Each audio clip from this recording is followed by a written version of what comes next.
Yes, kuma fans yese ndatanga vesi na kumimoresa because ajite kuti mimi muchitumoresa chete nesu tunofana tuchizorera moro wacho ku community because kana isu turutora chete community tusingazosere community achishande murikona. Saka that's why that my fans first me big up imi ndiye munoita kuti turarame nanasi because imi kana musupport achiende mberi.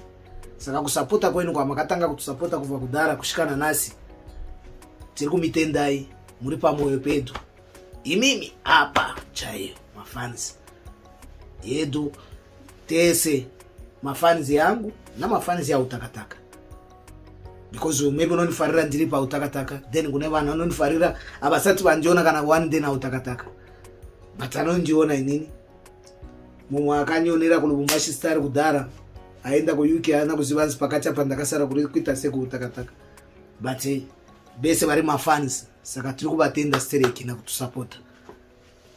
One love.